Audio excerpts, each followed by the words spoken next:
Goeiedag, good day, fellow South Africans and citizens of the world.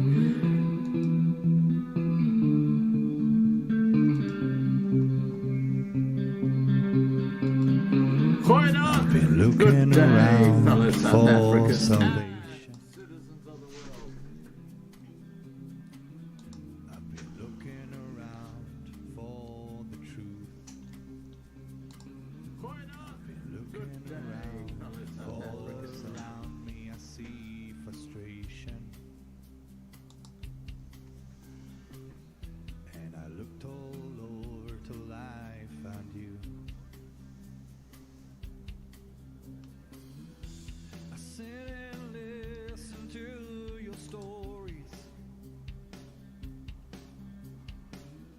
and you're telling me, please don't worry.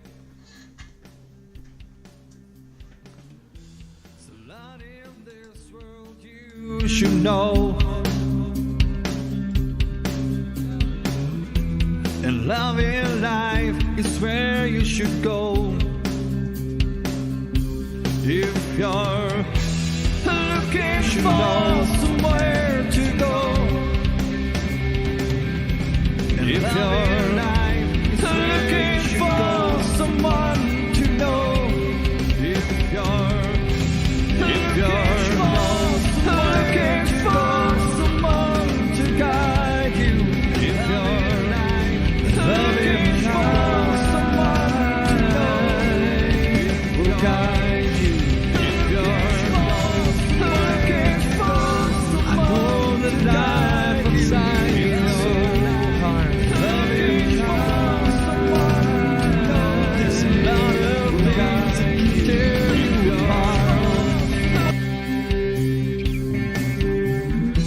I know the road sometimes feel lonely, but remember you're not the one and only.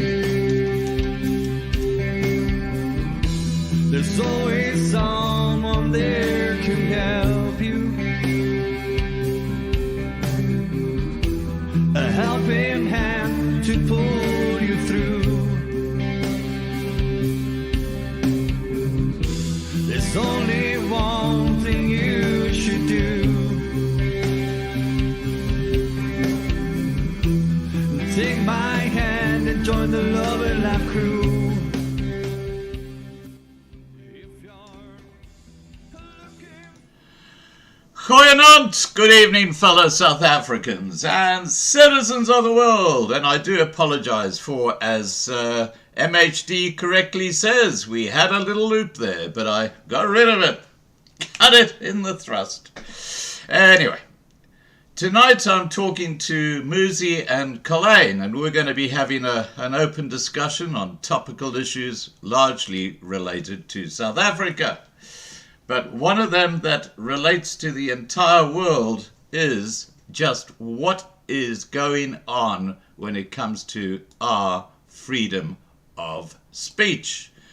And the architect now of taking away our freedom of speech is the old Prime Minister, Jacinda Ardern, the Prime Minister of New Zealand, who resigned about a year ago and now spends her life trying to take away our freedom of speech. I call her Horseface. And of course, she is a young global leader with the World Economic Forum. I'm going to play you a little clip from what she said at the United Nations General Assembly just a few hours ago. Now, who invited her to address the United Nations General Assembly? I don't know, because she's no longer a head of state, but her agenda is to take away platforms like Loving Life TV from the internet. Let's listen to what she had to say. Here we go.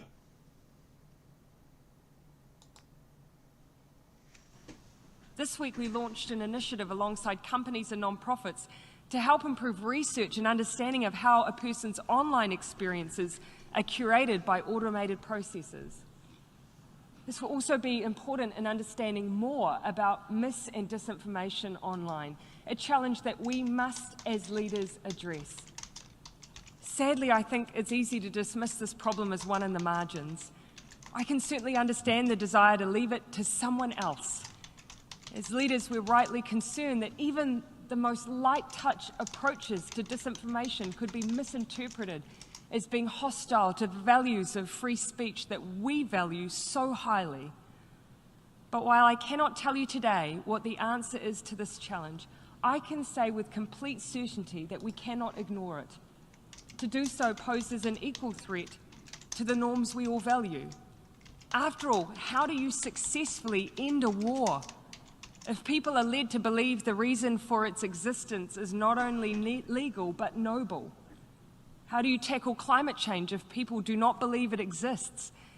How do you ensure the human rights of others are upheld when they are subjected to hateful and dangerous rhetoric and ideology?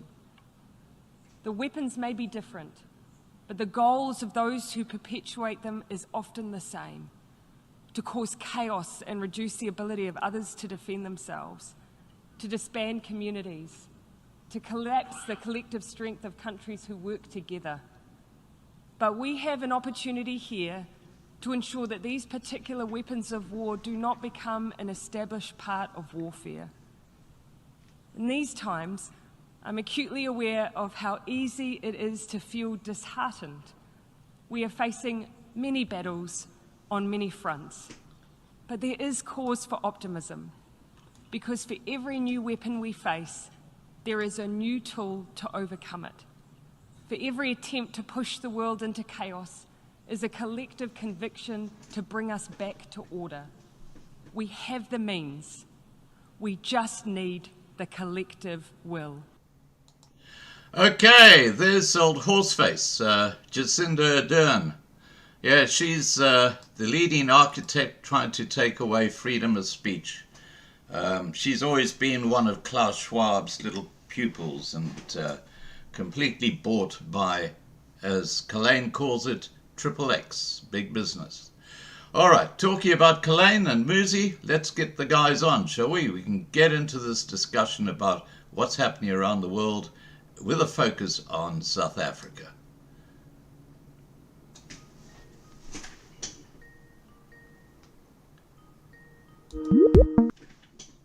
Scott. Hi, Colyn, how are you, buddy? No, I'm fine, and you? Excellent, excellent. There you go. Now, I'm just going to get Muzi on and we'll get the show on the road. Okay. Here we go. Alrighty, so what's been happening in your life, Colyn? Scott, I am so enveloped in what Triple X is doing to us. That it is, I mean, it's mind-blowing.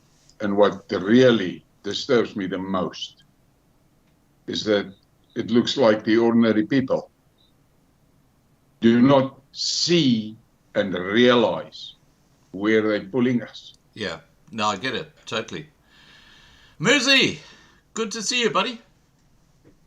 Yeah, glad to be back. Excellent, excellent. Now, guys, just before this live stream, I sent you a little video clip which featured Jacinda Ardern talking about how they're going to try and take away our freedom of speech, and they're going to stamp out what they call misinformation and disinformation. First off, let me start with Colyn. Colyn, what are your views about this move by a World Economic Forum advocate to try and take away your freedom of speech? Look, let's be blunt about it. Point number one, we, the guys here talking now, and most of the people watching, are actually powerless against it. Because they control everything.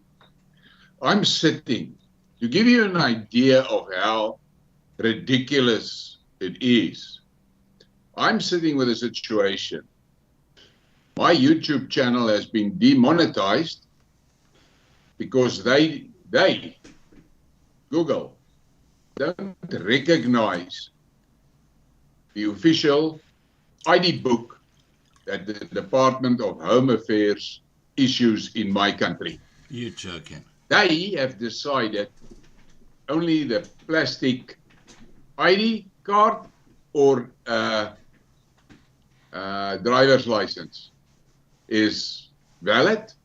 I was confronted with a stupid situation that the day when I submitted my driver's license, the damn thing expired 2 days before it.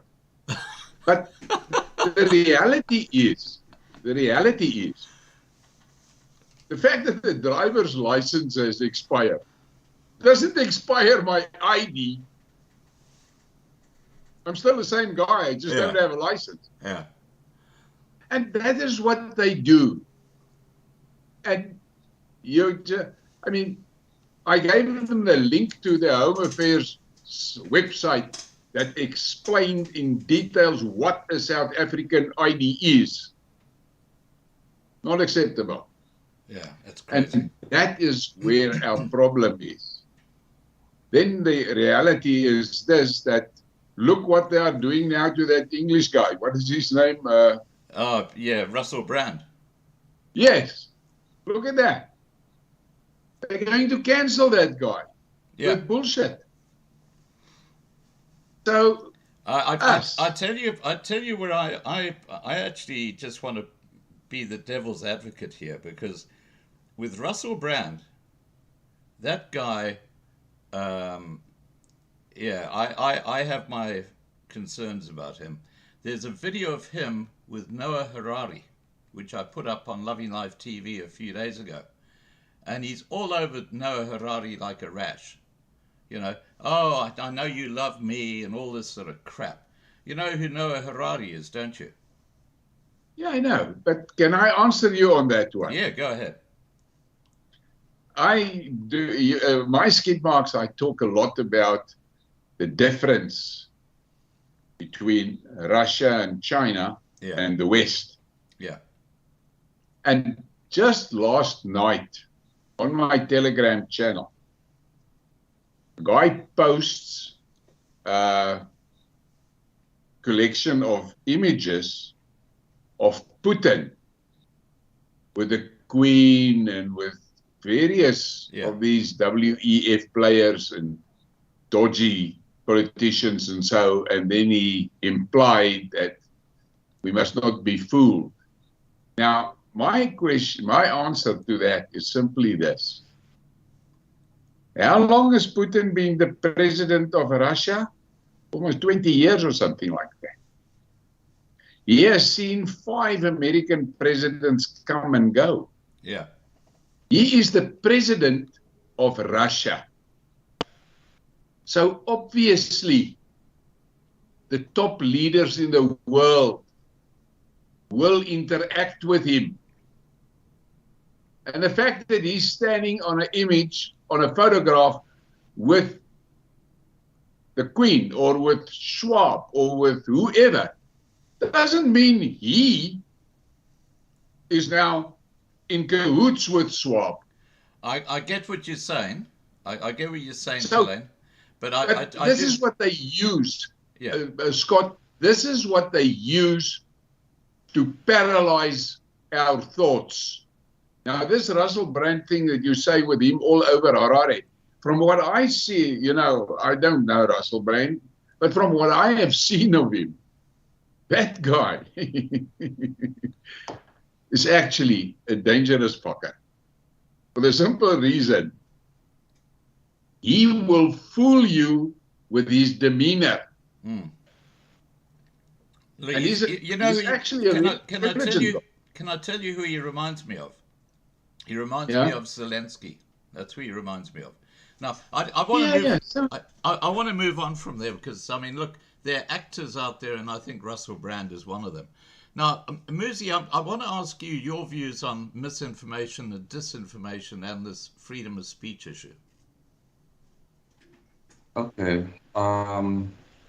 Unfortunately now, there is very few people whom you can trust, where good information, solid information, factual information is, well, cross-checked to infinity just to sow seeds of doubt in your mind.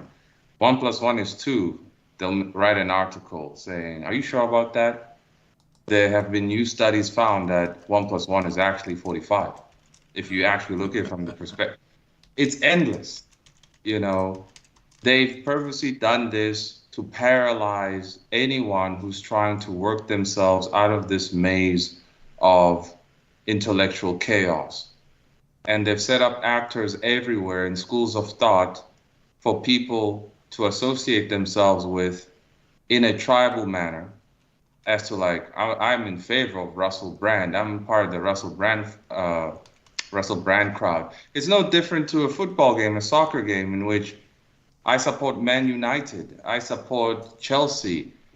Why do you support it? Oh, well, he speaks a few things that are right. Okay, what about the few things that are not right? Did you cross-check him? Well, no. And ultimately, these actors, these people dishing out information, solid information, they are just in it for confirming people's biases, people's negative biases as well. And then they all create this little intellectual tribe for themselves to feel informed about the world, because very few human beings are comfortable with being uninformed. Those who are comfortable with that are the drunks sitting under a tree smoking weed all day. But to the citizen who has some form of dignity, he wants to be informed. She wants to be informed. They read the newspaper, they read the articles, they even watch mainstream news. They want to know what the weather is like tomorrow so that they can prepare. But unfortunately now, with all this garbage that's happening and the noise and sensationalism, it's gotten people into a frenzy that I don't like anymore, because I was a part of it, but then I got out of it, that we're all just screaming here. And these people are controlling the topics, number one, that they are presenting to us on the table. And we're talking about these topics while they giggle at the top, and then they drop another topic for us to discuss. First it was the pandemic, then it was Russia, Ukraine. Now it's possible new lockdowns with the Indian virus. Then it's that, then it's that. Even Tucker Carlson was talking to some random person who claimed that he slept with Barack Obama in 1999. Why come out now after all these years? I thought Tucker was supposed to be a good journalist. But if you want to entertain random people saying they had relations with Barack, and all of a sudden it's supposed to create this frenzy that proves that Barack is a gay person, why didn't he come out when Barack first ran for president? Why now? I'm sick of the mind games. And for those who are also sick, but are still tuned in, I suppose they're afraid to tune out because they feel they will be uninformed. But so long as one keeps glued to the news, this informative stuff, well, your brain gets vaporized to some extent. Yeah. Because you have to sit through so much nonsense, and it's unending, you know. Okay, now look, I'm going to cross back to Colyn. Colyn, you've got a YouTube channel, and it's grown exponentially. You've got about 10,000 subscribers now, and congratulations, you've got a good following happening. Now, one of the drawbacks of putting videos up on YouTube, as you've seen in the past, is if you cross their little thin blue line, you get a community strike, and then you're censored for a week. Or if you've got two strikes, you then censored for 2 weeks. And if you have 3 within 90 days, well, then you're history. You're gone. They just take you off, take you down. How does this censorship impact your ability to basically speak your own mind? Well, obviously it affects me, Scott, because the reality is this, that when I present topics, I need to make sure that I do not go outside the boundaries of what is acceptable. I mean, the other night, I was, and by the way, I just want to ask you something. When we had our test thing, the screen layout looked differently. It seems to me I'm in a little thumbnail at the top of the screen. No, you're Okay. 50% of the screen. All right. Okay, so I saw this thing that they advertised on YouTube. Now, yes, you must listen to this bullshit. They will be starting at some stage, now in October or somewhere, giving a course on proper conduct on the platform. And if you successfully pass the course, they remove that community warning that is sitting on your channel. I always have a community warning on my channel. I mean, it's a permanent feature. Now if you want to get that thing out, you must go to their reprogramming course. And then they'll remove that. Doesn't that remind you a hell of a lot of something that happened in Germany? Yeah, absolutely. No, look. So, this is where we are. This is where we are. What we have to do is we got to be clever and use the tools available to us as good as we can. And that is why when you listen to my skid marks, you'll hear I use a lot of this crazy name talking about the snake bite and cock like that, Because, and then I get in the comments and people ask me, what is this? What is that? What is that? What is that? But the fact of the matter is, we are forced to do that. And but Scott, the thing that really is disturbing is earlier tonight I saw a video clip of an interrogation by a damn senior American Senate committee talking to a journalist about the way that Facebook censored him. And the guy that is posing the questions is a hell of an intelligent guy. You can see it. And he referred back to one of the laws, and he said, incidentally, that law that you are quoting, I wrote that law.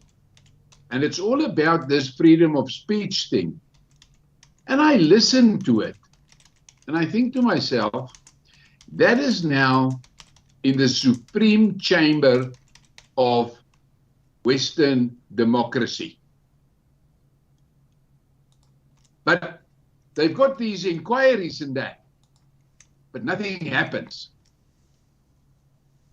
Nothing happens.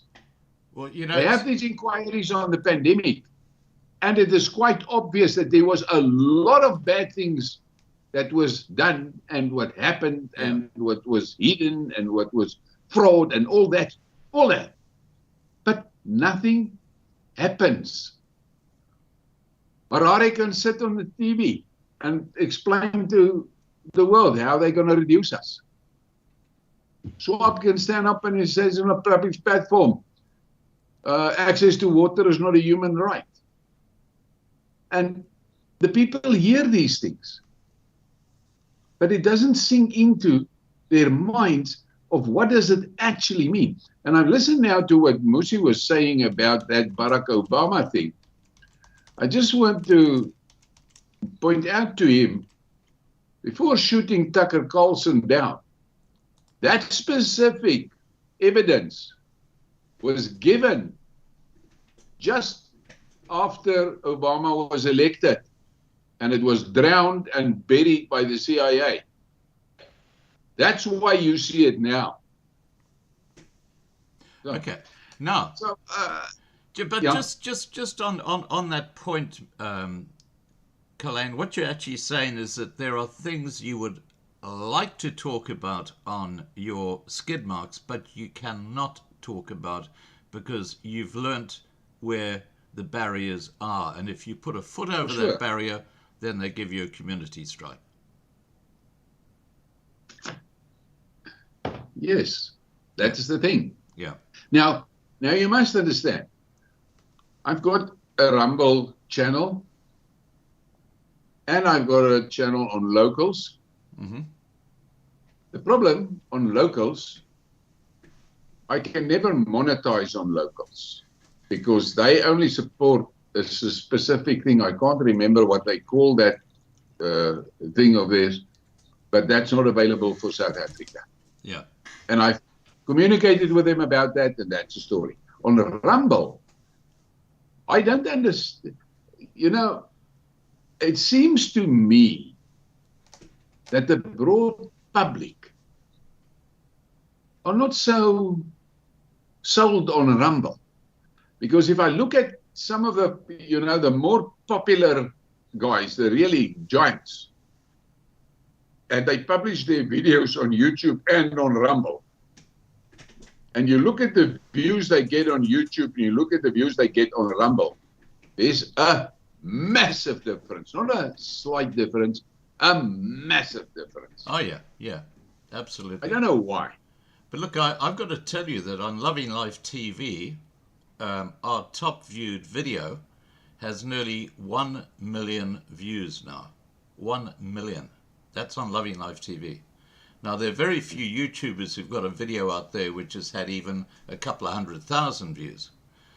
We've got several videos up on Loving Life TV which have hundreds of thousands of views. And the reason we get that sort of traffic is because we are able to talk about things on our platform that you cannot talk about on YouTube. And this is a problem with what Jacinda Ardern is pushing right now, because they want to try and shut down any platform, private or whether you're on YouTube, regardless. They want to shut down freedom of speech right across the internet. That's their goal. And we're going to keep on going until they take us down, because we're not going to be beholden to Triple X, as you call them, and the World Economic Forum. Now, I want to move on, guys. I want to move on from misinformation and disinformation and talk about elections. And next year, we got two very, very important elections taking place. There's one in South Africa, and there's one in the United States of America. And I'd like your views. I'll start with you, Muzi. What are your views about, let's start off with the elections in South Africa next year. What do you think is going to be the pivotal result from that election? Honestly, I'll be shocked if anybody votes, to be honest. The people on the ground are tired. And we have to assess where there's a lot of information come, like people are going to vote for so-and-so or whatever, because the mainstream media is good at making noise. And political commentators need to respond to the noise made by social medias or the mainstream media or whatever article the mainstream media wrote. But on the ground, all I see is, because now I work with them, I see demoralized people who have no hope, no care, and no belief that any party is going to do any difference whatsoever. All the young people are drunk and high. The middle-aged people, by middle-aged I mean in their 30s, early 40s, they don't care either. They're the ones who are pretty much the working class, in which the only thing that they're trying to do is survive the next day. My manager at the bookstore that I work at, he told me that I've been working here for 23 years, and all this political stuff, we get the books fresh whenever there's a new countdown to socialism or impending doom or will this guy make a difference, blah, blah, blah. We are the first to get the books on the shelf. And so much so that he doesn't care anymore because none have made a difference. So there'll never be a difference. Thus far, we continue to pay more taxes. We have to pay more things and work more time, but receive a poorer standard of life.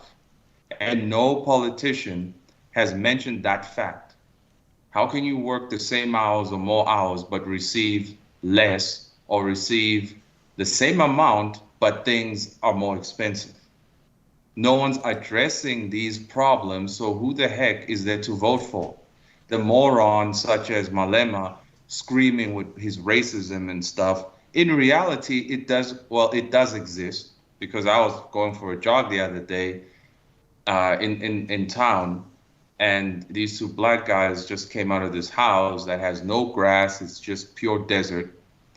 And he was just telling his friend that this white neighbor was telling me that I was making a noise with my music, and I told him for tech, he must go back to England. And I was so angry after hearing that, because I was having a hard day already. It's like, why? There was no need for me to hear that. Then I took a very good long look at the state of the house he lives in. There is trash in the garden. There is no garden. The garden is literally trash. And this is a house in the city. This is a house that I remember when I was in the same block going to the same school in 2003, when white people used to occupy that area a lot. There was green grass. And now it's nothing but a desert. The garden is made of trash. He's turning that place into a hellhole. So yes, there is black people who hate white people, tremendously so, but not enough in which they are going to go kill their own golden goose. They're not, because at the end of the day, when they get to whatever job they work at, they're going to smile and giggle. They're not going to take a gun out and destroy their livelihoods. And so the gaslighting that the media does, it has fried people, it has tired people, it has buried people in a state of complete desolation and hopelessness. And so the elections, I don't believe anyone's going to vote except for the SASA grant beneficiaries, or basically the grandmas. You know, they're going to vote, as they always do. They're the ones who always sing for Ramaphosa, even though he poisoned them with cholera. Those who say, well, they bust in people from a different province to sing a song instead of the locals of that area when everybody got poisoned by cholera, it doesn't matter. It doesn't matter, because if they can pay you off with a t-shirt and KFC to sing a song of praise to a murderer, that means there's no loyalty to anything of good standard, you see? And if there is no loyalty to good standards, because, I mean, look at this place. There was a standard a long time ago. Now it's been destroyed, and they say that European standard was built on slaves. So is this the best the African standard can do? A desert with sewage and garbage running all over the place, where people can't even drink water. This is freedom. This is hell. Yeah. And you know, the elections, whatever's going to happen, we know who's going to win already. It's going to be the ANC. Anybody talking about coalitions that, it's just to sell newspapers. Because the working individual doesn't care. They read the newspaper, the ones that I work with, when they read the newspaper, they go straight to the sports section or the gossip section. They do not give one damn about the politics. Oh, Thabo Mbeki says he apologized. No one cared. And I knew that this is straight up a clickbait sort of title. You know, Andre de Ruyter selling his fake book, writing fake things that happened. That book is a disgrace. What's her name? Mrs. Jeffrey, Ania or Athena Jeffrey, the one who wrote Countdown to Socialism. I opened a random page because one lady was looking for it. And I see there she wrote, long ago, black people have always been non-violent. They've always been a Christian group who don't. I was like, this is Which planet does misinformation. she live on? Exactly. This is misinformation. And it infuriated me because she's selling this fake book to concerned citizens who are looking for real information. She's providing misinformation. Yeah. You know? Now, So I just want to put the same question to Colyn now. Colyn, I don't know if you saw Hippo Eyes talking at the United Nations General Assembly. And when I say Hippo Eyes, I mean Ramaphosa, oh no, sorry, Ramasofa. Ramasofa we now call him. So I don't know if you listened to his speech, but he was out there with the begging bowl the whole time. He was saying the wealthy nations have to give the poorer nations, developing nations, more money, more money. $100 billion was the figure he quoted per annum. You know, so he wasn't out there talking about how South Africa is going to do things. He was out there with the begging bowl. What are your thoughts about that, and what's going to happen next year with these South African elections? Look, the reality is that the South African fiscus is out of money. I did a skid mark on it. The fact of the matter is they're out of money. They are making, and I mean, Scott, this is mind-blowing. They make a loan of 2 billion rand every day. Every day. Wow. They borrow 2 billion rand to cover the interest on existing loans. And that's taxpayers' That's where money. they are. That's taxpayers' That's where money. they are. Yeah. And now the Minister of Finance comes out and he says, guys, we better slash, we better cut our expenses. And he gave a whole list of the things that they have to look at. And the cabinet meets and says, fly it, take a hike. We're not going to cut anything. It's election year. Now, okay, I understand the logics. It's election year. But the fucking reality is, where's the money coming from? Where? What makes me extremely angry about the politicians is, look what happened to the SASSA payouts this month for the pensions. We're sitting at day 20. There are still thousands of people that hasn't received their pension. But there's not a politician standing up and making a noise about that. The SASSA brigade is not in the streets rioting about that. No, they will riot about apartheid, or kill the boer, kill the farmer, or someone call him a cockroach and they're into the streets. The fact of the matter is, that is realities that is happening. And the politicians don't pay any attention to that. And I mean, that is the whole political spectrum. Not one. Now I see this evening, there's now an article, the DA has now demanded that the SASSA guys must come and talk to the provincial government about the balls up with the SASSA payouts.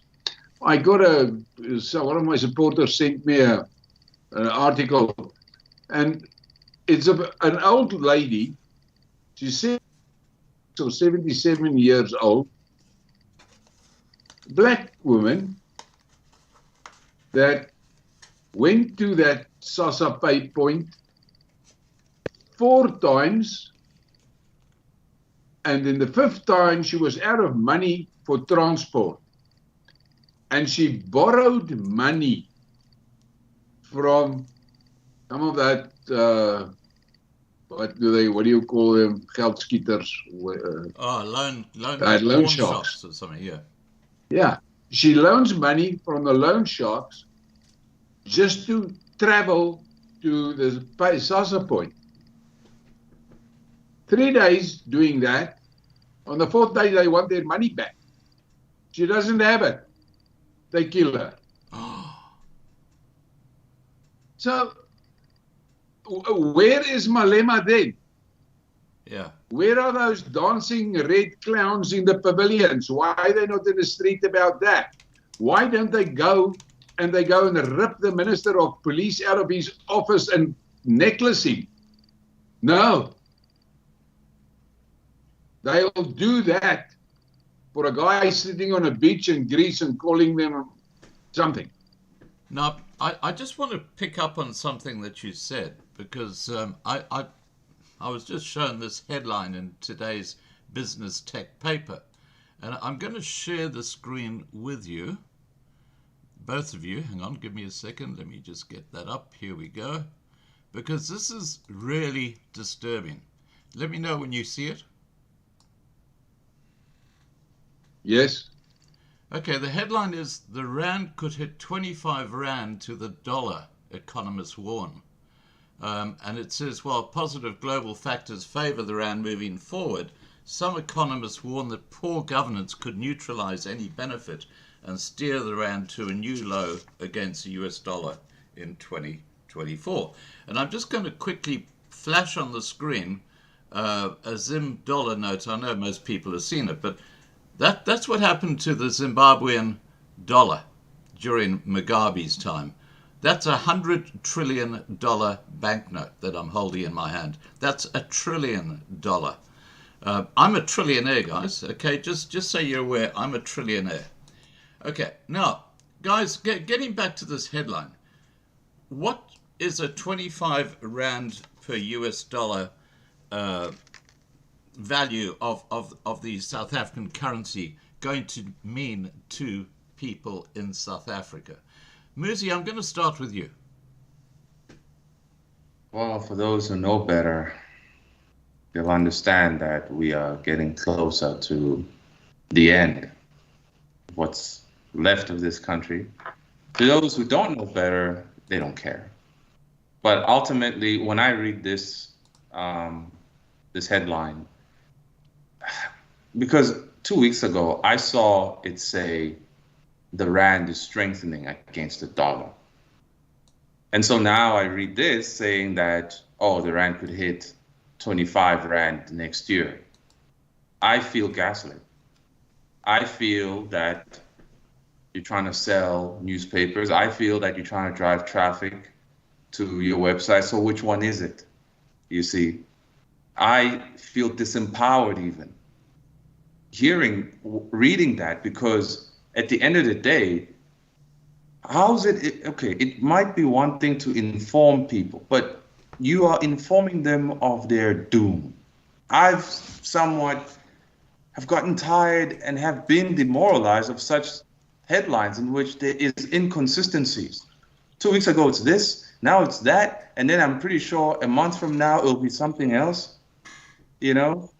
And then we can spend time analyzing what it could mean, but it'll never be what we actually come to the conclusion of right now. Everything we've ever speculated has never been on the mark 100%, such as the speculations of what would happen when the BRIC summit happens here. All right, everybody thought something was going to go crazy. The U.S. sent an alert that Americans in the country stock up on food or stuff like that. There was a fighter jet flying over Cape Town.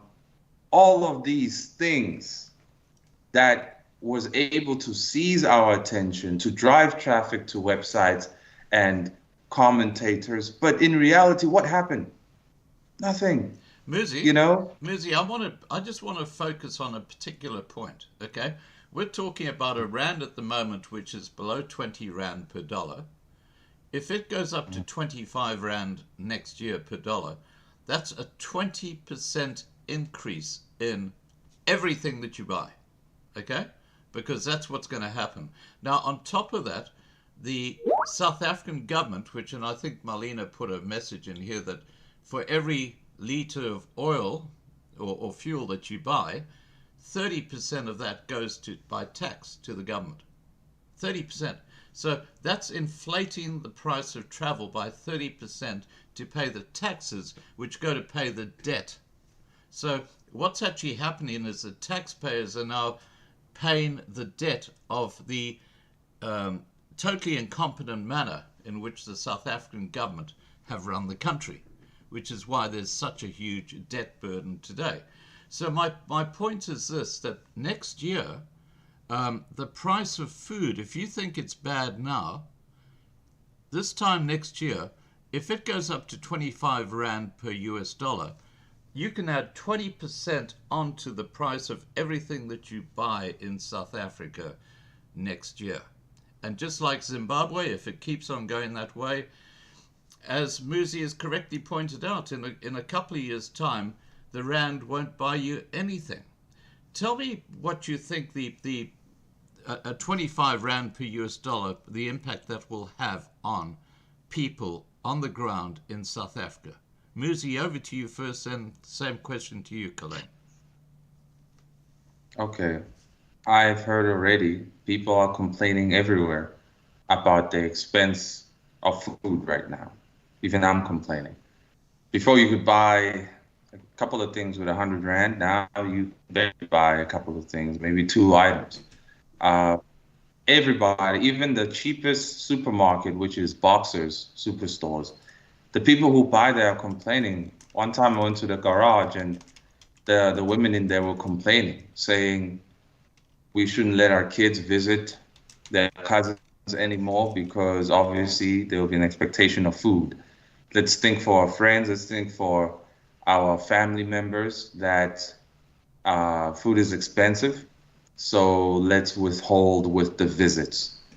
This is conditioning people to be prisoners in order to save money. You know, as much as they complain, will they actually burn things down? They'll burn the wrong thing down. They just might burn the supermarket itself down, and then they starve. And they don't understand what's causing all this. But I remember when the media kept saying petrol is going to be 40 Rand a liter, 40 Rand a liter, for like 2 or 3 months. The frenzy on the airwaves, people calling in, was insane. The fear, the anguish, people saying the taxis are expensive now, this and that is expensive, the bus ticket, yada, yada, yada. Food went up because, of course, transporting the food also adds to the problem.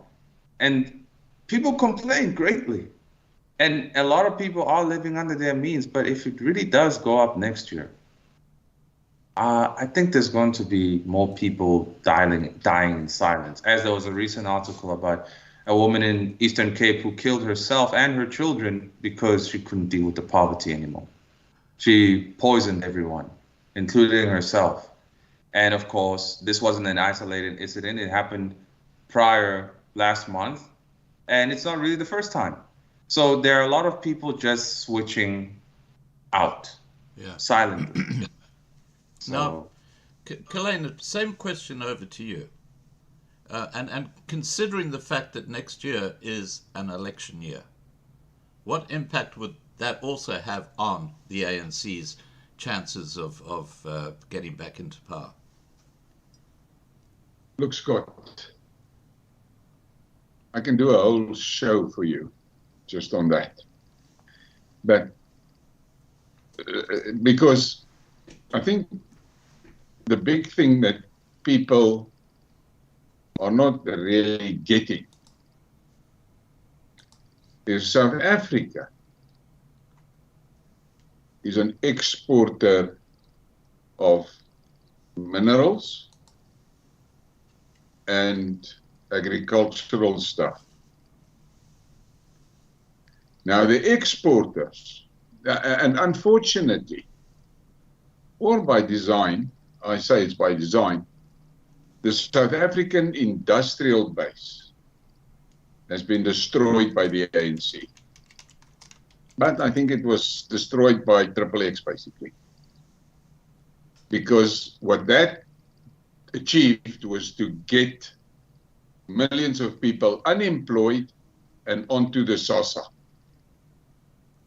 Now, the big thing is the exporters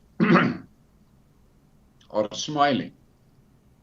A wine producer in the Cape, he smiles at a 20 to the dollar exchange rate because he makes a hell of a lot of money because he sells his stuff in dollars and he gets back rands.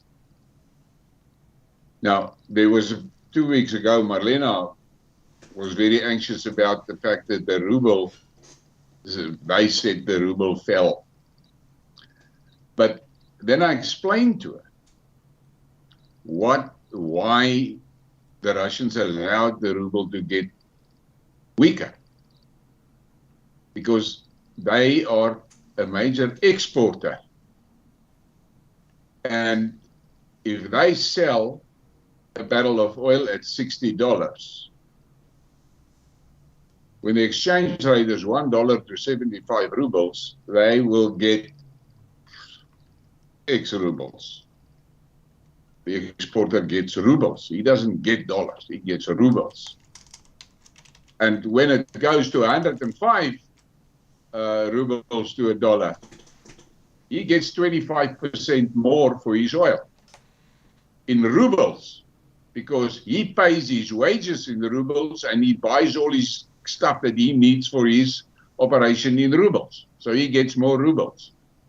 So it is for the exporters, a weak rand they like it. They do. It is the importers, it's the import side that is going to suffer. And the first thing that will suffer in South Africa is the fuel price. Now, you mentioned that 30% goes to tax. That is just part of the calculation. Much more than that goes to the government of that fuel. The big scam that is running currently in South Africa is the South African public are hammered with the dollar price of a Brent crude oil. We do not buy Brent. We don't buy Brent. We buy Russian oil. And we buy Iranian oil. And we buy at $60 a barrel. And still there's the BRICS members. So there's somewhere in South Africa, is there let's call it a gang, that is making a lot of money out of this fuel price. Because they make us believe that the dollar-rand exchange rate is affecting the dollar import price of oil, and it's now $95 a barrel, which is total bullshit. And I've talked about it many times, and here we come back to the politicians. Why is not one single politician standing up in Parliament and saying, hey, bring that calculations how you calculate the price of fuel. We want to see that. What about all these ships that are docking in Mossel Bay that is coming from the Philippines? They're not bringing Brent oil, they're bringing Russian oil. But no, none of the politicians do it, because they're all part of that gang that is collecting. And the reality is this, that the consumer, us, the people, are going to be bludgeoned with this. Why? Because Schwab has said, by 2030 you will owe nothing and you'll be happy. And there's another thing that you must take into consideration. When they jack up the cost of living like this, people miss their bond payments. And the globalists picking up those properties. So that is what they've been doing in Europe, and they've been doing it in America. So in the end, they own all the property. And we must all rent from them. And we must all survive on a basic income promised by the state, turned into a digital thing that if you fart the wrong way around, you can't access your digital money. If you spend it on something that they don't like, they stop the payment and crap like that. So it's all a preparation. But it is also a known fact that wherever the Americans are planning a regime change, one of the things that they do is they trash that country's currency. Look what they've done now to Pakistan.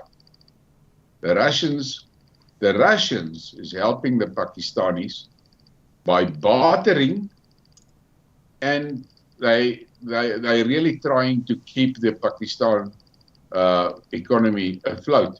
But then look at what the Pakistani government does. They get that cheap oil from Russia, and they drop the price of fuel to their population so that their population can survive. Not here in South Africa. No. This ANC cabal jacks the prices up to get it to where they are.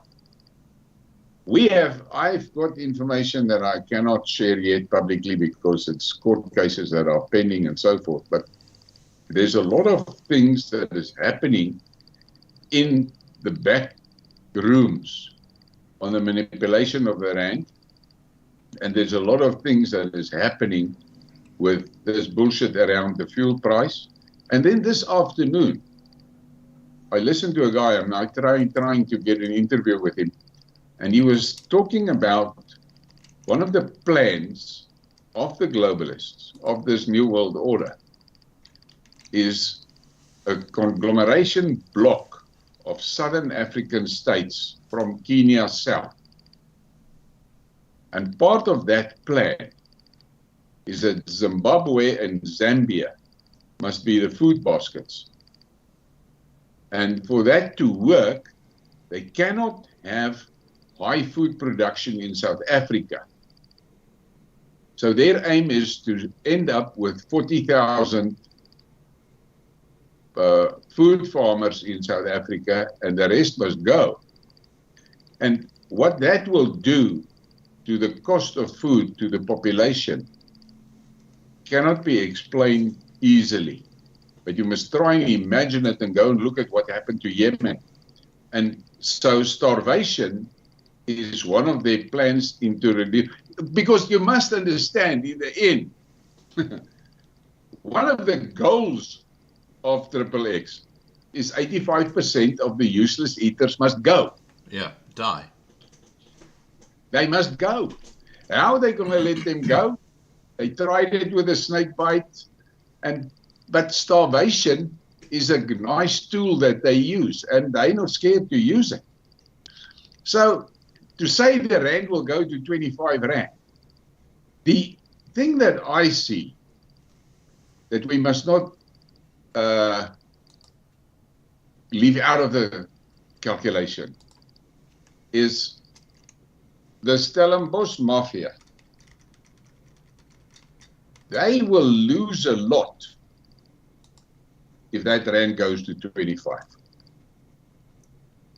Because a big part of their operations is imports into their retail outlets. So they will not allow Cyril to go there. They'll send him one WhatsApp and you'll see it. No, it's not going to 25. And the fact is that the other problem that we have is the reality that the Rothschilds is in control of our Reserve Bank. Now, the EFF is pushing for nationalization of the Reserve Bank, which I, in principle, don't have a problem with. I think that is a good thing to do. But then that bank must be managed by capable people and not by the same people that allowed BBS Bank to be stolen bankrupt. Yeah. Yeah. Because we can see they calling for a state bank, and Post Bank has been basically tuned to become the state bank. And you see the balls up they made with the SASA payments. So that doesn't spell a good future for that state bank. So there's other players behind the thing. The thing is that we must get ourselves just to understand that the ANC cabal sitting there at the top, they're not actually in control of the country. They're not. There's triple X levers behind them that is controlling everything. And it's not going to be good for triple X if it goes there. But the diesel price that is rising like this, you must go back and look at the history. It happens every year for the past 5 or 8 years. It's been up every year. Just as the planting season starts, the diesel price goes up like hell, and then it settles, and when harvesting time comes, it goes up. Yeah, they're gouging. And is what you're saying. By that, they're trying to, how can I say? Maximize profits. No, they're trying to gut food production. Right. Because there are farmers that just say, look, the diesel is too expensive, I'm not going to plant. Now, I just want to quickly address, we've got well over 100 people watching on YouTube, about 500 watching on Loving Life TV. Welcome to our live stream tonight. We're talking largely about things that are happening in South Africa. We've still got a couple of issues to talk about, and welcome. Enjoy the live stream.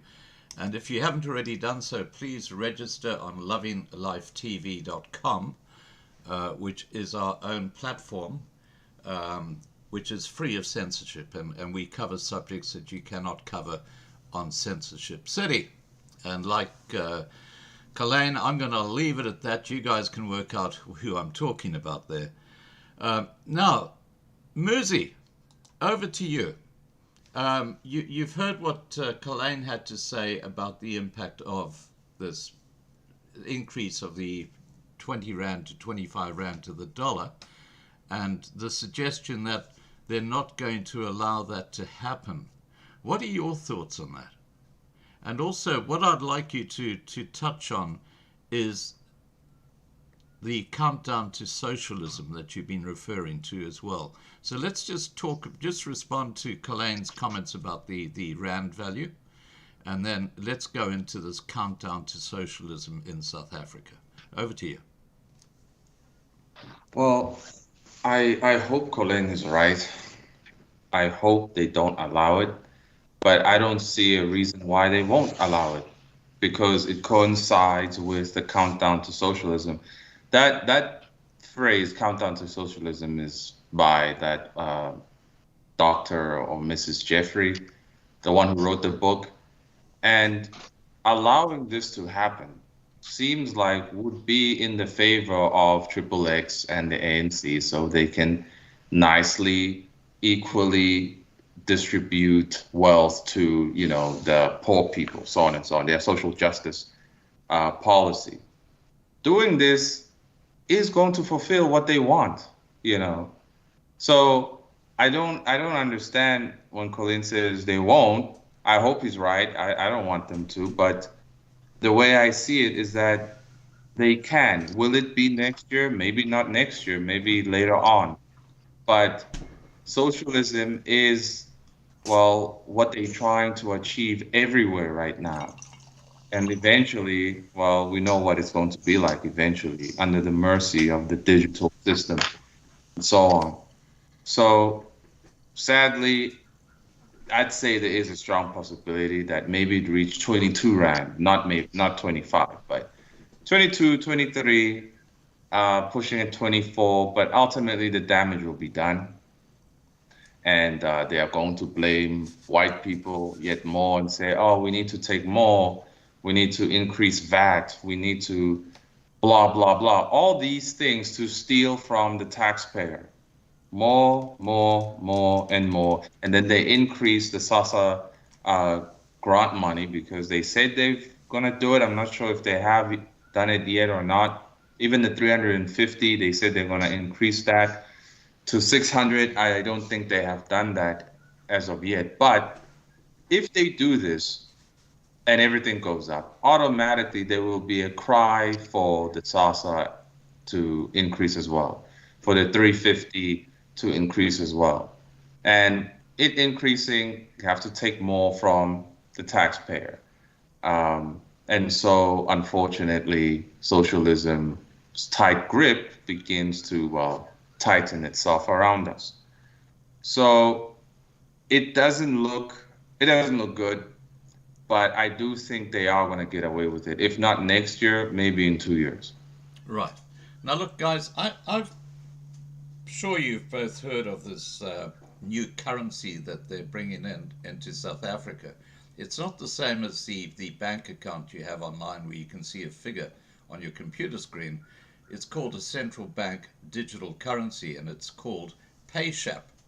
And I've talked about how Boston Consulting Group, which is a partner at the World Economic Forum, are rolling out PayShap in South Africa. And so a couple of the big banks have already adopted this and are pushing this new central bank digital currency. Now, the goals of the One World government, and we're talking about the timeline of 2030, which is 7 years from now, the goals of the One World government are to bring in what they call a universal basic income that will be paid into your central bank digital currency wallet every month. And of course, I think rather like SASSA, it'll be a small amount of money, which is like starvation wages, and that's what most people will get. That's it. That's why Klaus Schwab talks about you will own nothing, but you will be happy. And may I add, to be alive. Because I think, as Colyn said, a lot of people are being planned to die through things like starvation. And I think that's going to be the big tool they'll use, seeing that the vaccine seems to have failed. Colyn, talking about the universal basic income. Now, let's say we're in 2030. What impact would the central bank digital currency have on everybody watching here tonight if they have to live off what is the equivalent of SASSA? Scott, out of all these things that you've been saying, I've listened to it, and for me to try and sit and speculate of what it's going to be, life going to be like in 2030 under this regime that you're talking about, I personally believe that is, a waste of time. For the simple reason, you must look at the following reality. 20 years ago, when they started with this New World Order plans of theirs, Schwab and his chummies had this delusional dream of a one world government. Okay. And on paper, it sounded great. But then reality stepped in. First, Putin told them to take a hike. He threw the Rothschilds out of Russia and he nationalized the Russian Reserve Bank. And he banned the Soros NGOs. And just for good measure, he issued a dead or alive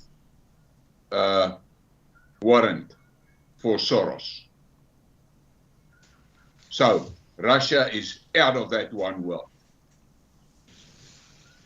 Putin's chummy sitting in China, Xi Jinping, he looked at what the Russian was doing and he said, and I said it to a guy in a debate a few days back, if you think Xi Jinping is going to allow Schwab and his gang to dictate anything to him, you're living in a dream world. Then you don't know how the Chinese culture and population works. Those guys got themselves out of more of a mess and they turned their country into a giant. Now, do you think he's going to hand it over to that bald-headed, stupid, bloody thing that is sitting in Davos? There's no way. Because what Xi Jinping managed and the Communist Party managed in China was to, in 30 years, lift 800 million people out of poverty. Do you think is going to be happy if someone now wants to take everything they worked for away from them? It's not going to happen. So China is out of the new world order, out of that world order of dream of Schwab. And if you listen to how Schwab is talking lately, you can see he is already beginning to adjust his evil plan, because he sees that plan is falling apart. The Middle East is not going to buy into that shit. It's not. They are just now busy shaking off the shackles of American brutality on their nations. Western brutality. They're shaking it off. Look what's happening in North Africa, Northwest Africa. Those signs that is things that you must keep in mind, that tells you that Schwab's plan, his world, his one world that he wants to govern, is shrinking like hell. And at this day, today, as we're talking here, he's roughly, he's still got a grip on about 20% of the world population. That's it. The other 80% has told him to pack his bags and fuck off. Sorry for that word, but there's not a better descriptive word. So they are busy adjusting. Then he goes to China and he makes and acts, and the Western media narrative makes as if he is the closest friend that Xi Jinping has got, which is total bullshit. The visit of Rocket Man to Russia this past week must tell you the rest of the world is done with the West.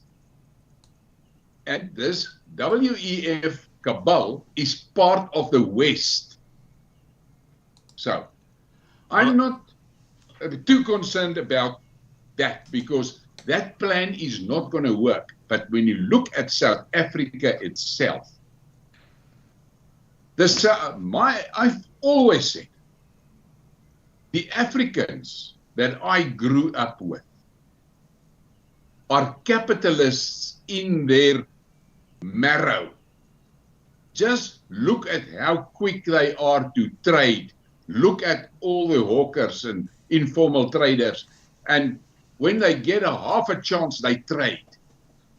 That is why socialism is not really going to take hold in South Africa, because the guys and the girls are used to, they plant their vegetables and then they go and they sell it to buyers. And they make a profit, and that's how they make a living. And that's how they provide for their families. Now take that away from them, and you're going to have a fucking angry population.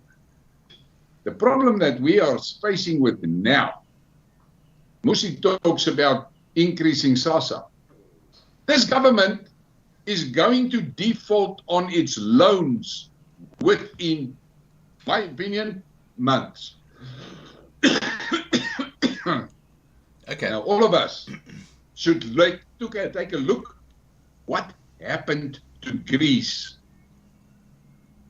And then try and imagine Ramaphosa and his government is forced by the IMF tomorrow for a bailout, is forced to slash the civil service, slash social security. What will happen? What will happen? It is going to be a fiasco. But I wanted to add this in when we talked about that 25 rand shit. Yeah. The thing is this, with the government running out of money, they cannot finance fancy social programs because they just don't have money. Then they talk they want to up the VAT 2%. Muzi says that's a gaffe at the taxpayers. That's a gaffe at the consumer. And what is going to happen? Because as it is today, people that SASSA money, they cannot make a living on it anymore. They cannot. It is, food and everything has become too expensive. So how long can this government stand? And then we've got a situation in the ANC. And I've said it many times. The ANC cabal that is in charge is not representing any tribe. They're not representing any tribe. What will that do? Look at what has happened now. Ace Magashulu. He's now formally broken away and started his own political party. We know that the previous meeting they had there in Joburg, where Cyril was elected president, I have seen documents which I'm not free to talk about freely, but it is clear that the votes that Cyril got, there is a movable lot of question marks over that votes. Yeah. A hell of a lot of question marks. Now, so, Colyn, I'm going to have to cut you short in a second. Just wrap up, because I want to ask Muzi something related to this. Go ahead. So what we must just keep in mind is that this ANC cabal that you see today in charge of the country, if you look on the WEF website what a failed state is, South Africa is a failed state. Defined by their own controllers.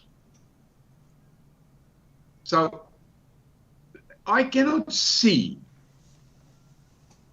I've said it 3 nights ago in a debate, if Jacob Zuma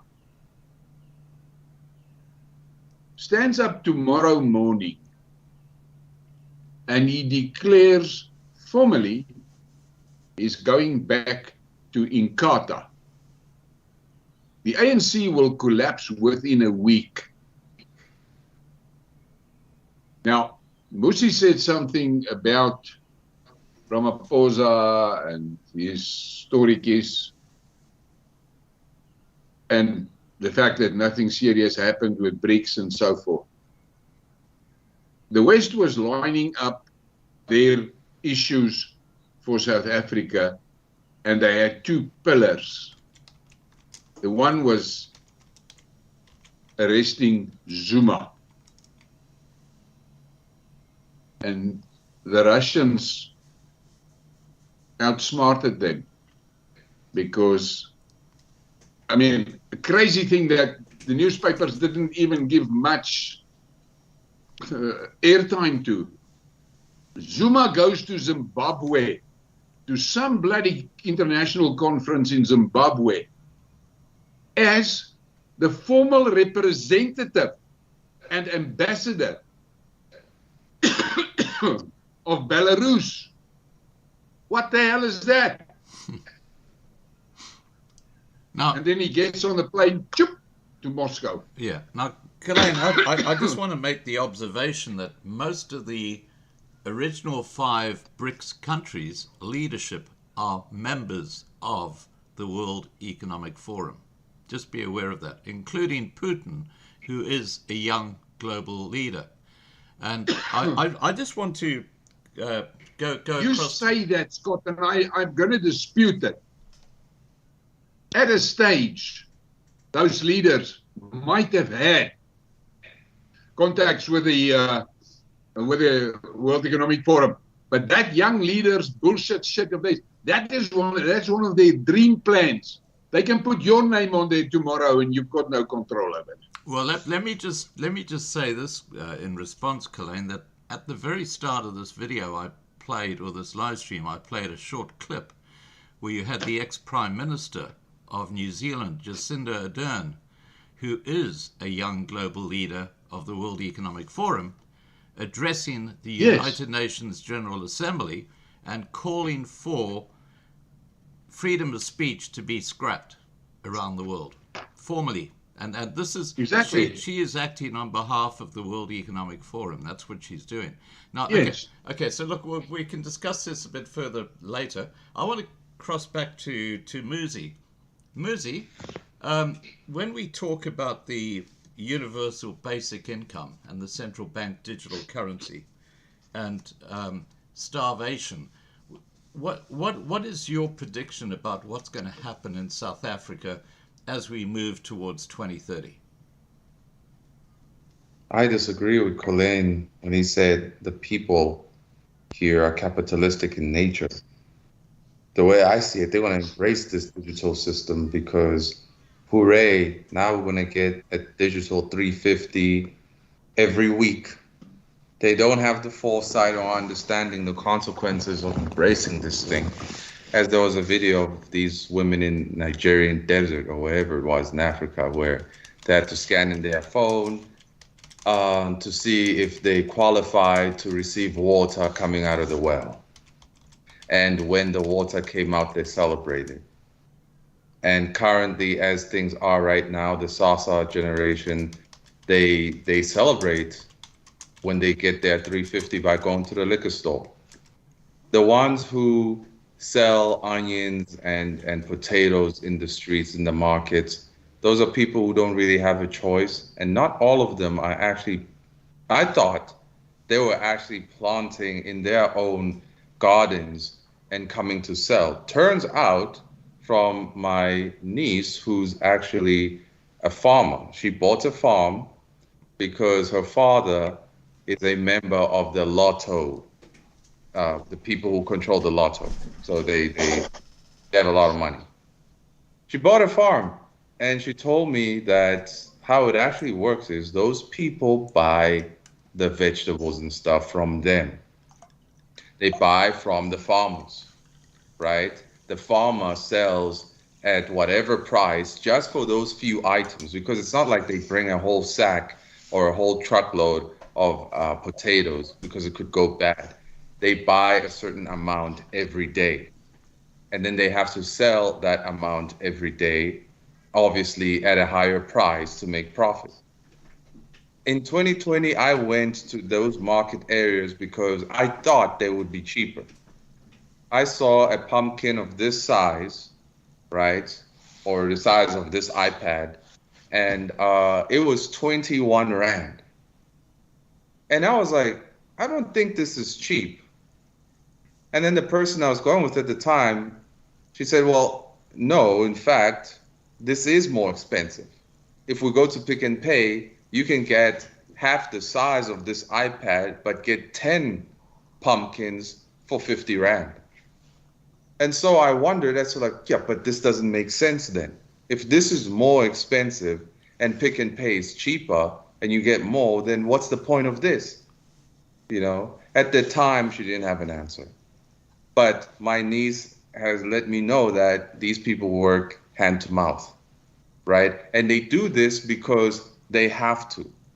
They don't know anything else to do. This is how they feed themselves, right? They sell the number that they must sell, they make profit, and then they have to go buy whatever they need, other essentials for themselves. What remains is to go buy another batch to make sales tomorrow. And so the people are not capitalistic in nature. They are socialist in nature, because Ubuntu, forget what they tell you. In practice, Ubuntu is we all have equal share to what's in the garden, except the king. The king will have the first fruits, the best fruits of the garden. We will come and eat later with whatever remains. That has always been the standard, unspoken standard of the African. And so they'll greatly embrace this because it's going to give them the illusion of like, oh, at long last, we really don't have to work hard at all, right? Now, I'm pretty sure when the central banking system comes in with the apps and whatnot, they will probably offer rewards. Do this, say that, promote that, and get 20% discount on the black label beer bottle or something. And they will do it because those who are in university right now, they are currently shaking their butt and drinking endlessly. You know, there's no way that a demoralized, hopeless, helpless people could ever want to have control and independence of their own lives. They give their independence away. They give their control to the king, to the government, because it's too hard to be responsible. The black people that Colyn spoke of, those are the ones under apartheid, who grew up with a particular standard governing them that clearly showed, if not said, showed them what the standard is. And of course, the people followed suit. Now the standard is theft, victimhood, hopelessness, and entitlement. That's the standard now. Of course, this generation is going to follow suit. As soon as these grannies die off, those who are buying from the farmers to sell the vegetables, well, we're going to see whoever's left cry out for this system. They're going to cry out for it, but above all else, demoralized people cannot stand up for themselves because they don't know what they're standing up for. They don't own anything. They can't build anything. They are cognitively impaired. They can't think. They can't process. They can't do anything. They are helpless children who just demand things, right? And have the entitlement and false belief about they are the great ones with the super brains. But reality shows differently, you know? So they're going to embrace this. There will be no resistance to it. I see fake organizations like the Organic Human Rights or Organic Humans Movement by that guy, Des, and his partner. And they are just grifting at this point. They are living off people's stress about this, and they even say, technically there's no solution, guys, but just pay to listen to our seminars, pay to come to our seminars, pay for our critical thinking program. Also, you're a critical thinker in a dungeon, still tied and locked away in that dungeon, but the people are so desperate for a way out that they'll pay for a class that's held in the dungeon without receiving the keys out of the dungeon. And so there's going to be no resistance to this whatsoever. And how can there be when this current system has failed them? With this system being thrown in their face, it's obviously going to be glamorized, and it's going to be sold to them as, hey, this is the best way forward. Of course they're going to take it. So they don't know what they're getting themselves into, but they don't care because they have nothing else to live for anymore anyways. You know what? I just want to say that this is what I love about these discussions we have, because we get two very, very different perspectives, and neither is wrong, because Muzi is living amongst a community, and Colyn is living amongst a different community. So you're getting these different perspectives. I'm getting feedback from someone here. I'm not sure who it is. That's better. Now it's gone. All right. Guys, I'm going to be wrapping up this live stream soon. And I want to thank you once again for joining me tonight. I think we covered a fair amount of ground. Colyn, is there something you'd like to say in response to what Muzi's just been saying? Yeah, well, I've got quite a few things to say. First of all, I personally am bloody glad that I'm not as pessimistic and negative as he is, because he's got no faith in anything. He's, in Afrikaans, we call it a hensopper. That's it. Given up. We can do nothing, we just take it. The reality is, there are young blacks that I know and have communications with that are directly opposite from what he is saying. And they are interested in survival for themselves. And they are not happy with what is going on. And what I like a lot from all the things that I am embroiled in is the feedback that I see is there's a lot of people that are beginning to wake up to the reality that it is only the tribes that will be able to shake Triple X off. Only the tribes. Because that is where the real power lies. Right on the ground. Because people that operate like Muzi and so, they depend on politicians to make a change to the environment in which they are. Which will never happen. Never happen. It doesn't matter for which party you vote. The outcome is going to be the same. And the American system showed that to us. Because all these politicians, all of them, each and every one of them is tarnished and hooked by Triple X. So they're actually Triple X soldiers. And I believe that we are very close to a revolution. The reality is that the ANC sits in charge of a government that has already stopped functioning. There's absolutely nothing in the government system that is really functioning. People say, yeah, SARS is functioning. SARS is under control of the Ruperts. It's not under control of the government.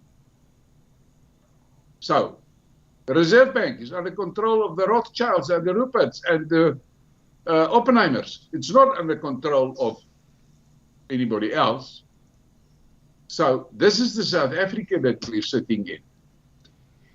But what Muzi must understand very clearly is there's around about 20 million people, black people, in the age group 5 to 18,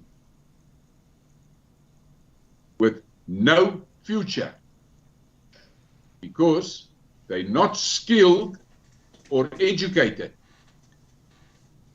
And they have been kept alive with 350 Rand up to there. But that financing is going to run out. It's going to run out. I've asked it to some of the guys, the black guys that I am interacting with, and I asked them, what do you think is going to happen to these people? This 20 million. What is going to happen to them? The economy cannot accommodate them.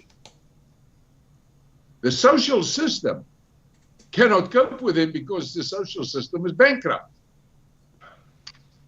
What is going to happen to those people?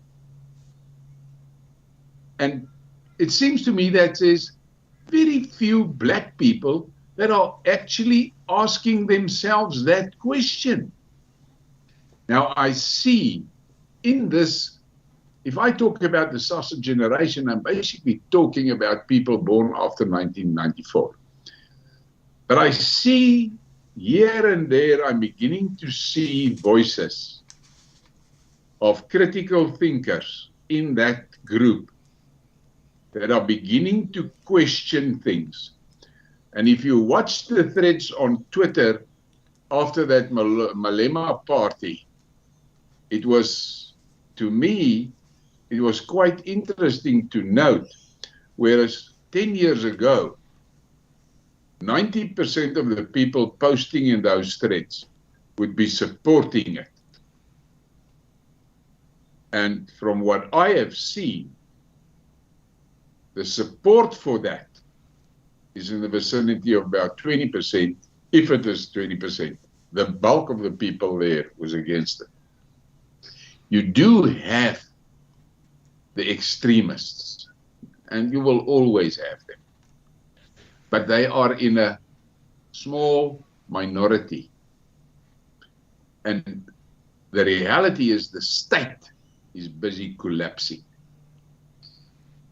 And once that state has collapsed, I've read a paper a guy wrote, and he said that by 2025, South Africa will be fully controlled by gangs.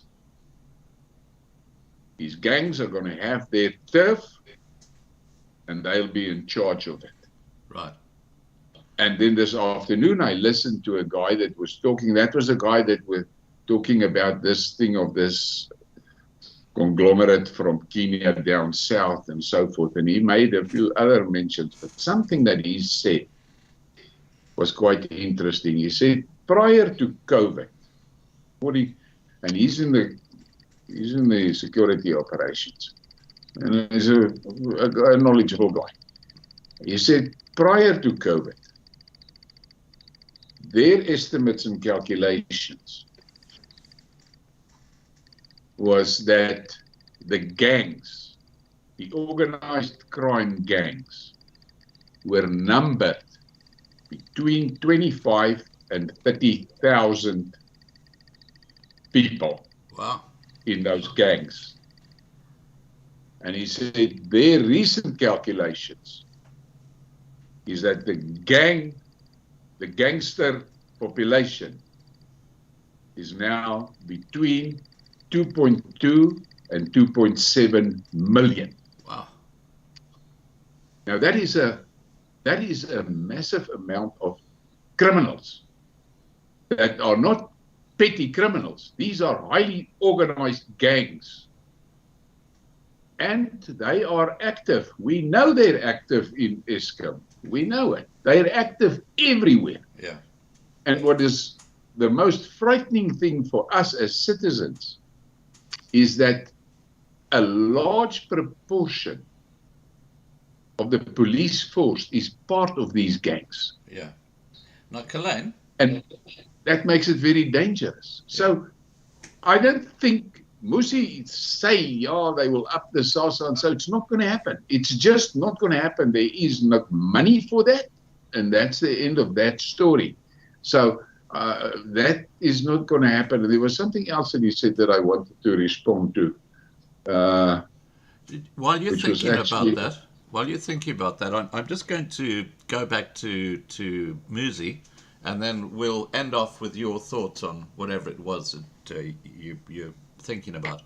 I just want to go back to you, Muzi, and Petruza Dutoy has written in the side chat here, no, Colyn, it's not Muzi. Muzi speaks about the African in general. Don't judge him in the same class as the peoples. See how he shook his head to that. Muzi associates on grassroots. He knows the community. Muzi, do you want to respond to that? Yeah, I agree. I thank the person who wrote that, because I did not give up. An African who has given up would have a bottle of liquor in his hand right now. I wouldn't even be here. And so I am out here preaching a message of inspiration and hope, a hope that the people don't know, a hope that they never knew existed. And we have our enemies who are giving them false hope that by killing the white people, there will be greener pastures. The hope that I preach, that I share, the inspiration, unfortunately to them to turn off, because it requires them to actually get to work themselves. The message that the government and so on, they preach throughout all of Africa, all of them, we are one, destroy the enemy, the racial enemy or the tribal enemy, so that everything will be better. And they do that, and they are still in desolation. But you're not going to fight against the king, right? Because I understand their psychology better, it's why I say what I say. And it's sad that at the end of the day, Colyn says many true things, but he does not present hope. He said that there are young black people who are starting to ask questions. I work with young black people now. They are not asking any questions. They are not ready to commit to anything. The ones on Twitter are the ones on Twitter. The ones on Twitter, as I was an internet individual as well, because I was unemployed at the time, you will have time to ask questions. But will you get the answer? And if you do, can you act upon the answer in the real world? No. Now that I'm acting in the real world, I'm meeting great resistance. People are greatly comforted in the darkness that they're in. They are hopeless. That's why I mentioned demoralization. They have no hope. No one's presenting hope. How is it that there can be young Black Africans who are trying to do something better? Under what standard? What is the standard of doing something better? If you want to appease to the masses, the Black masses, you know you have to preach a bit of socialism. You know you have to uplift the racial tension. That's how you get their attention, because they're dumb. But if I say you must think, you must be critical, you must have a standard, they don't want to talk about the standard. What is your moral standard? The gangs that Colyn spoke of is true. A place in KZN now, women have to pay rape tax every week. If you don't pay a certain amount, that means they'll have full right to rape you. What? And this is insane. This is absolutely insane. But at the same time, right, how many people are actually going to fight against those gangs? They don't care. No one really cares for one another anymore, because they've allowed the situation to get so heavy for them. But aside from that, in general, they are cowards. Cowards who only seek comfort in the liquor bottle, right? It's their greatest escape. This is how they've always been. And to say that I'm being demoralizing, I'm being negative, this is the truth. And I said the only way to get them in shape is through hard force. But we can't do that. So the way I thought of it was, let me inspire them. But it's not going to reach many people because they don't want to do the work for themselves. I have an art channel where I speak about the importance of art and art inspiring young minds in order to build, and how today's standards is poor standards, and so it can't inspire anyone, and everybody becomes a mindless zombie. And I have met great resistance, people making 3-hour videos about me saying, who am I to speak of these standards? In the art world, Americans, Europeans, Asians speaking against me, but those who said, I understand your message of standards. There must be standards. But I asked them, where do they come from? The content that you create, what is the root of that moral grounding that you talk of? If it's just something you made up, it's not going to be sustainable. I speak about sustainability. They don't want to hear that. They're all about today, now, and never tomorrow, right? All about the liquor. I work with an alcoholic woman who still says she wants children and doesn't care if the father's there or not. They plan for these things. They don't mind who gets hurt. I still have to fight against the witchcraft being done daily here at home where I live. This month alone, there's been 3 witch doctors who've come to the house, demoralizing me, making me sad and hopeless because of their rituals and stuff. And they don't ever want to just commit to one standard. There must be an involvement of satanic or garbage or useless things. They hate commitment to one standard. They hate it.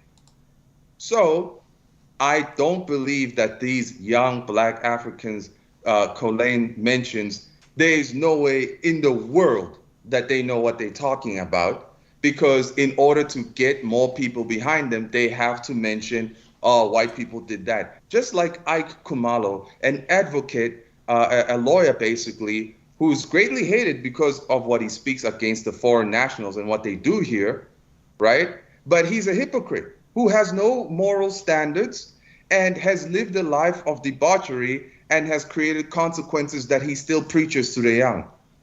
So if the fundamental message is that you can do whatever you want, but don't do too much, that's not sustainable.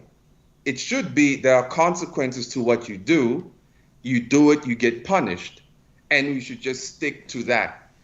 But no, Black people are never going to listen to that sort of message, right? That's just how it is. Okay. Now, guys, I'm going to wrap up this live stream. I'm going to give Colyn the opportunity just to respond to that issue that he wanted to. Before I hand over to Colyn, Vermeer says, people, it's time to prepare yourself with the basic things for at least a month. Water, tin food, and so on. And yes, I totally endorse what he's just said. Okay, Colyn, over to you. Look, I listened to what he was talking about the hawkers Oh, hang on. and that they're buying from the farms. I know they're buying from the farmers.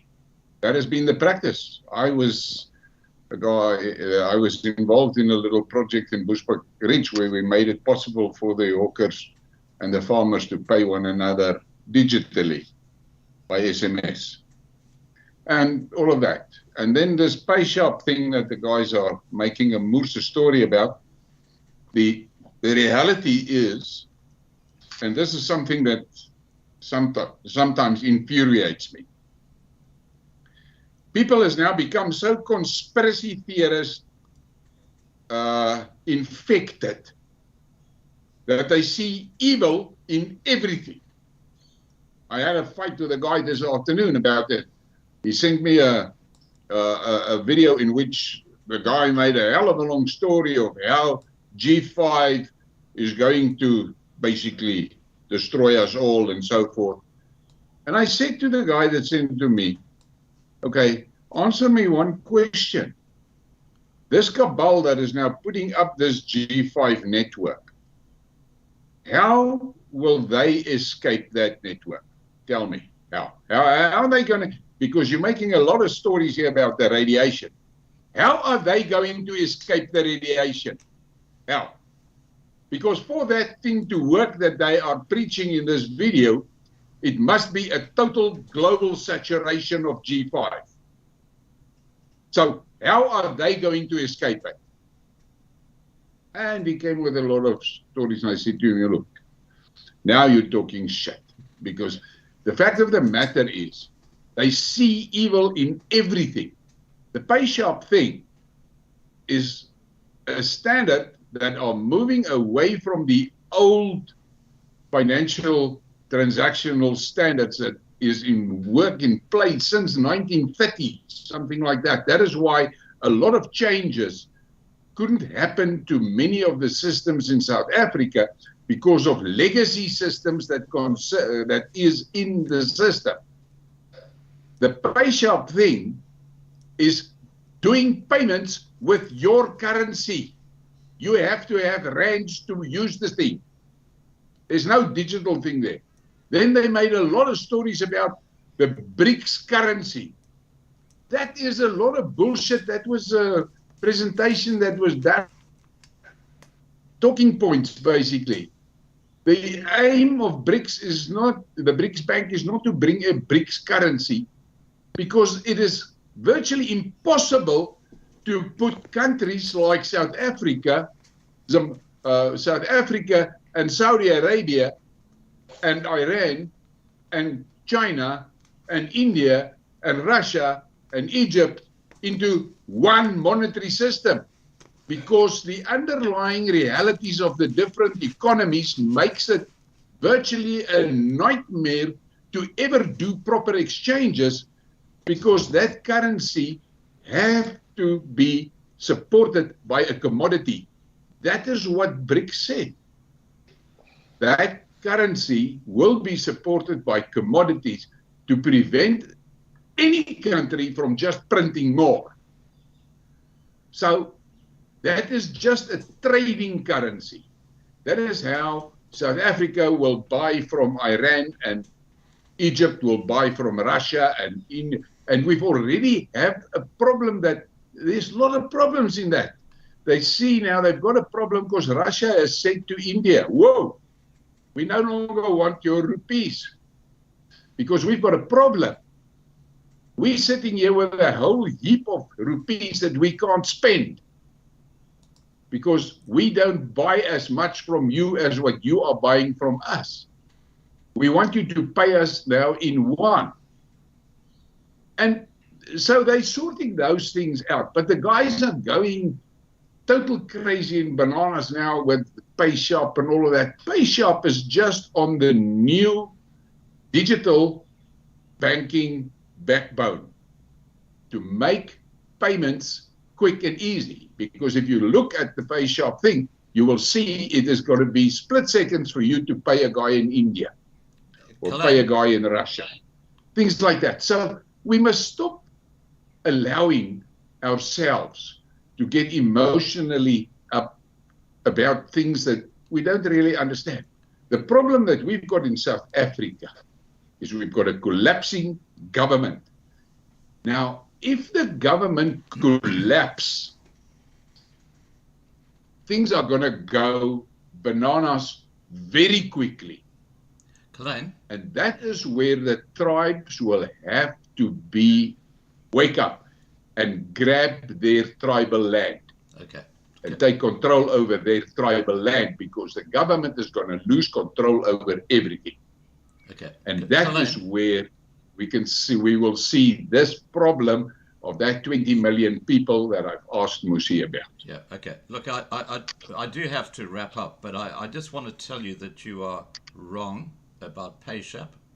PayShap is, listen to me, PayShap is a central bank digital currency. America has rolled out its central bank digital currency called FedNow. Yes, they promote it as something that gives you instant transfers, etc., but it is a central bank digital currency. PayShap has been rolled out in South Africa by Boston Consulting Group. Boston Consulting Group are a partner at the World Economic Forum, and they're also a contractor directly to Bill Gates and Microsoft, who are very involved in the rollout of the global central bank digital currency. The media won't talk about it in those terms because this is part of the cover-up. This is not a fear-mongering thing. This is a fact. If you go and look up PayShap or Google PayShap, you will see that it is a central bank digital currency. Where did PayShap Hang on. start? Let me finish. What it actually means is that when you move on to PayShap, which is going to be part of your digital passport, which is how they track you with your vaccines and everything else, when you go onto with PayShap, it's actually controlled by the central banks, which means that they can actually stop you buying certain things. They can control whether you get money. They can actually take taxes out of your PayShap account without your permission. You are completely controlled. PayShap is not the same as the current bank account you have that you see on the computer screen. It's a totally different concept, and I really do suggest that you go and check this up on Google and get a good understanding Just of stop how there, it's... Gerard. Just Yeah. stop there. Go ahead. My business is in electronic fund collections. And my risk manager sits in on the meetings with the Reserve Bank. And PayShap was discussed, I think on Wednesday they had a discussion on PayShap. Where does PayShap come from? Where did it start? Where did it start? Well, Yeah. that's really not what I'm talking about. I'm talking about Who was the first country that used it? Nigeria, and it was a complete No. and utter disaster. No. Yeah, no, hang on. I think it was developed and designed in Hang on. Singapore. Hang on. Nigeria was one of the pilot schemes, and what they did, and I put a video out about this a few days ago. What they did in Nigeria was they said the old banknotes have an expiry date, and that was in early January this year. And they said, if you've got the old banknotes, you've got to go to your bank and exchange them for the new banknotes, because after that date in January, I think it was the 10th of January, those old banknotes aren't going to be worth anything. So people panicked and they went to the banks, but the banks didn't have enough of the new banknotes to replace the old banknotes. So you had a growing number of people who were stuck with banknotes that would be worth nothing in early January this year. And the outcome of that was that the banks then said to these people who were stuck with the banknotes, look, you've got to go onto this new digital currency, which was a central bank digital currency in Nigeria. That's how they actually coerced people in Nigeria to go onto the central bank digital currency.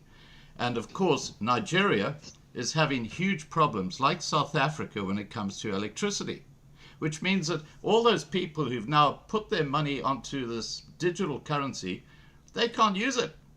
Because if there's no electricity, you can't use it.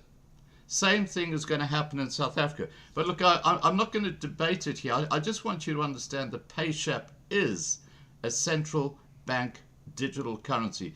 It is it's a wolf in sheep's clothing. That's what it is.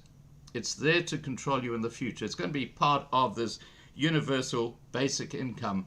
That's where it's going. And of course, the big banks in South Africa are embracing it. Guys, I'm going to have to wrap this up. Thank you so much for joining me tonight. It's been a lively discussion. And Colyn, I can send you some links about PayShap, which will give you a better understanding of what's actually behind it. But guys, have a great evening, and I'm going to wrap up this live stream now. Take care, guys. Okay, good night. Bye. Take care, Colyn. Take care, Muzi. All right, guys, that was our discussion regarding a number of things. And yeah, look, I know I had the last word there when it came to PayShap, but I think that was important because I know a lot about this subject. Believe me, I know a lot about it and how they're actually, the word is deception. They're deceiving people by saying, yes, you have instant transfers, but it's a different form of money. It is a central bank digital currency. Just be aware of that. That's why I'm always suggesting to people they get cash while you can, because when they close off the old banking system, the fiat banking system, that's when they'll be rolling out this central bank digital currency to everybody, regardless of whether you've got it or not. All right, I'm going to go out with Op Ons Rots. Have a great evening, guys, and tomorrow night, 8 p.m. Johannesburg time, we have another live stream, and we've had 3 crackers this week. It's been a lot of fun. Cheers, guys. Have a great evening, and thanks to the mods for the great work that you do. Bye for now.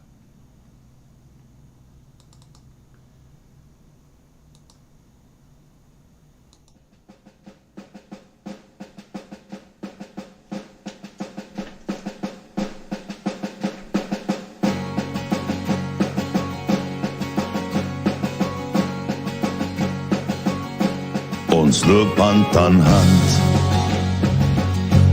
op goue warm sand, so baie wat ek wil hê, so baie dit brand. Ek staan op my rots met golwe wat bots. Ons het geen vrees, want hy is in beheer. Ons sien al die planne van goddeloze manne. Ons weet hulle gaan nie wen nie. Dis geskryf soos 'n duif. Ons sal wen, aanhou glo, want hy is in beheer.